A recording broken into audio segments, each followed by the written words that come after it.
2008 पासून आमदार रवी राणा आणि संजय खोडके यांच्यामध्ये राजकीय वैर आहे। लोकसभेत देखील रवी राणांच्या समर्थकांनी दादांचे आमदार संजय खोडके यांच्यावर आरोप केला होता।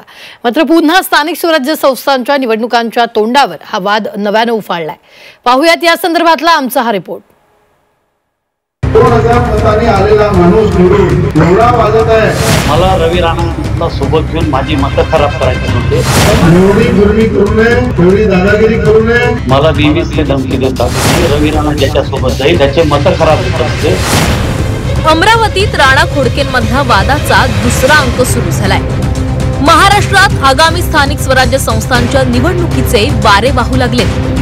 महाविकास आघाडी आणि महायुतीकडून निवडणुकींच्या पार्श्वभूमीवर मोर्चे बांधणी देखील सुरू झाली आहे। याच मुद्द्यावरून अमरावतीमध्ये दोन कट्टर विरोधक पुन्हा एकदा आमने सामने आले। रवी राणा आणि राष्ट्रवादीचे आमदार संजय खोडके हे दोन्हीही महायुतीचे घटक असले तरी त्यांच्यामधला वाद हा लपून राहिला नाहीये। त्यांच्यातला वाद पुन्हा एकदा चव्हाट्यावर आलाय।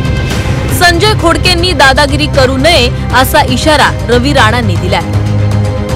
2000 मतांनी आलेला माणूस निवडून एवढा वाजत आहे, पण मी थोडासा जर त्यांचं जर ऐकलं नसतं, एक फेरफटका जर अमरावती मतदारसंघात मारला असता तर 10,000 मतांनी पाहिलं असतं। त्यांनी एवढी गुरमी करू नये, एवढी दादागिरी करू नये। माणूस जेव्हा मोठा होतो तेव्हा नंबर असला पाहिजे। रवी राणांनी दिलेल्या इशाऱ्यानंतर शांत बसतील ते संजय खोडके थोडीच। रवी राणा नेहमीच धमकावतात असा आरोप त्यांनी केलाय।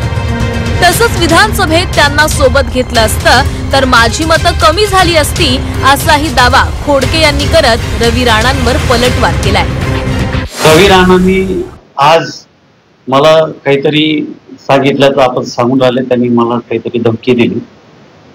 मला नेहमीच ते धमकी देतात आणि ते जे म्हणतात की दादांनी फोन केले, मला रवी राणांना सोबत घेऊन माझी मतं खराब करायची नव्हते। रवी राणा मला मतं देऊ शकत नाही। रवी राणा ज्याच्या सोबत जाईल त्याचे मतं खराब होत असते। म्हणूनच मी पहिल्यांदाही सांगितलं मागच्या वेळेस, तर भारतीय जनता पार्टी सोबत महानगरपालिकेच्या किंवा जिल्हा परिषदच्या निवडणुकीमध्ये रवी राणाचा पक्ष जर असेल तर मी बीजेपी सोबत युती करणार नाही। हे मी त्याही वेळेस सांगितलं आणि आजही सांगितलं। लोकसभेत संजय खोडकेंनी महायुतीत असून नवनीत राणांविरोधात प्रचार केल्याचा आरोप राणा समर्थकांनी केला होता। लोकसभेत पराभूत झाल्यानंतरही नवनीत राणांना भाजपात मानाचं स्थान आहे। तसंच राणांनी भाजप स्वबळावर लढणार असल्याची घोषणा देखील केली आहे। त्यामुळे युवा स्वाभिमानी पक्षाच्या कार्यकर्त्यांची चांगलीच अडचण झाली आहे।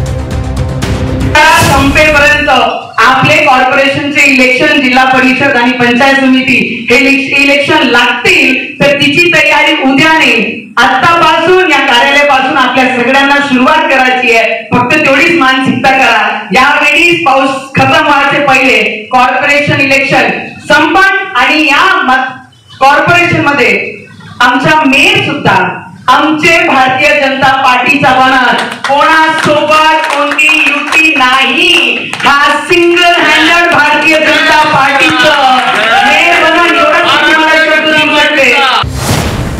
रवी राणा आणि संजय खोडके यांच्यातला संघर्ष हा काही नवा नाही।